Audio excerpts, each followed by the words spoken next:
それどうも。相変わらずだいぶ寒いんで、今日はトマトを使った鍋を作っていきたいと思います。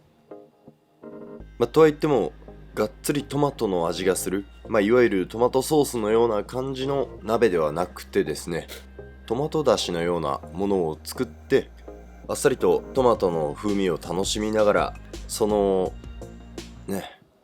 わかります？とにかくすっきりとしたトマト感が楽しめる鍋、そんな感じです。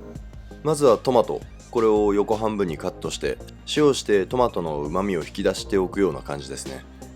そしたら鶏肉に行きましょう。使っていくのは鶏もも肉です。鶏もも肉はこの足首の部分ですかねに結構筋が集中してるんで、それは気になれば取り除いておきます。あと軟骨の部分と、ちょっと余分なね油がついてるんで、こういった油は、臭みの原因にはなりますから、これもお好みで取り除いておきます。鶏だけに。すいません。はい。そしたら鶏肉も両面に軽く塩。今回の鍋なんですけどね、食材は何種類か用意しますが、どれもね必ず火を入れるタイミング、下処理のタイミングで塩はします。そうすることによってね、食材一つ一つがぼやけた感じがしない、一体感のある、しっかりとした味を感じられる鍋に仕上がっちゃうってわけですね。それで今回は椎茸を使ってるんですけど、それで椎茸に限らずできれば何かしらのキノコは入れていただけた方が美味しく仕上がるんじゃないかなと思っちゃってます。そうですね、椎茸以外だったら舞茸とかもすんごいいいんじゃないですかね。お次は長ネギ。切り方に関してはね、もしかしたら諸説あるかもしれないんですけど、ネギマよりちょっと長めに切るイメージです。焼き鳥のあれ刺さってるやつ、あれよりちょっと長いぐらいですね。そしてフライパン取り出して何をするのかというとですね、まず、だし作っちゃいます。これチキンブイヨン、顆粒のチキンブイヨンを使ってます。鶏ガラスープとかでも全然大丈夫です。そこはお好みで全然使い分けてください。そしたらさっき半分にカットしておいたトマト、加えてだいたい1分から2分ぐらい茹でてですね、ひっくり返します。そしたらこのトマトをちょっとプッと潰すような感じですね。鶏だしのうまみにトマトのうまみを足す、そんなイメージでこれ作ってます。潰しすぎるとねやっぱトマトの主張が強くなるから、これぐらいに今回はとどめてますけど、もっとねトマト感欲しい方はそもそもねカットの段階で細かくカットしてもいいと思いますし、さっき潰した時により細かく潰したりとか、ミキサーでね回してしまったりとか、手段は何パターンかあると思うんで、お好みにね合わせて調整してください。ここまで来たら皆さんお待ちかね、鶏肉ですね。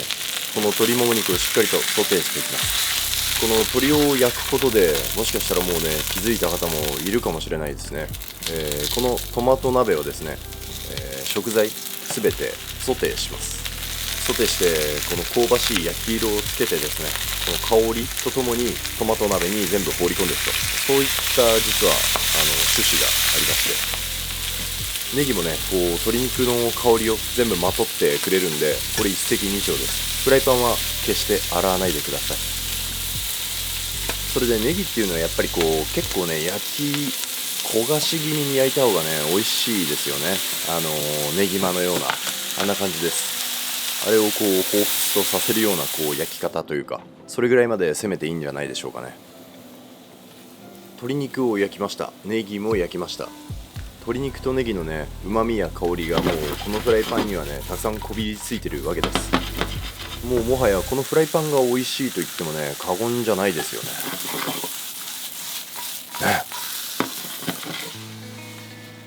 はい、そしてお察しの通り、もちろん椎茸もしっかりとソテーしました。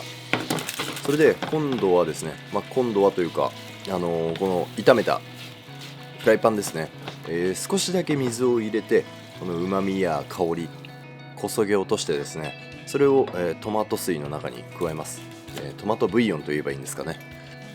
それでこの鶏もも肉ですね、この状態で、そのまま、トマトのねブイヨンの中に放り込むとちょっと厄介なややこしいことになっちゃうんで、細かくカットしておきます。で、じゃあソテーの時になんで最初にこうそもそも細かくしとかなかったのかっていうと、焼き色がねつけづらいんですよね。1枚の方がやっぱ管理しやすいんで、焼いてから切り分けることにしてます。そして白菜、これもね、やっぱ欲しいですよね。白菜はね欲しくなっちゃいます。それでこの4分の1サイズぐらいだったら全然使い切れると思うんで、もしね私んち白菜4分の1余ってるわ、そんな人は全部放り込んでください。一番下の硬い部分、これはね先にトマトのブイヨンの中に加えて柔らかくしておきます。そしたらさっきカットした、柔らかい方の白菜をいい感じにねもっさり並べてください。これ火が入れば全部ペタンってなりますから、多少ねこの段階でかさばっててもパワープレイで押し切って大丈夫です。あとは、カットした鶏肉、おネギです。こんなね材料ごとに綺麗に並べなくてもいいんですけどね、ただ鍋なんでこうどのコーナーに何がいるかっていうのがねパッと分かった方が取るときにね、いや鶏肉取るはずだったのに白菜じゃんみたいなことはあんまりないと思うんですよね。というわけで、ドレッセです。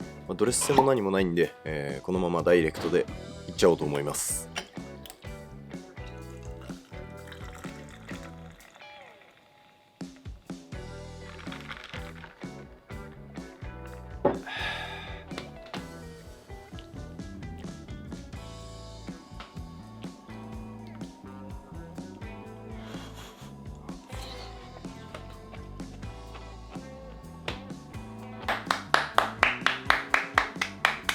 うまっ。野菜の味がしっかり出てて、トマトも主張しすぎてないけど、やっぱこのトマトの上品な味が鍋に移ってて、これは最高っすね。うまい。強すぎない味がすごくいい。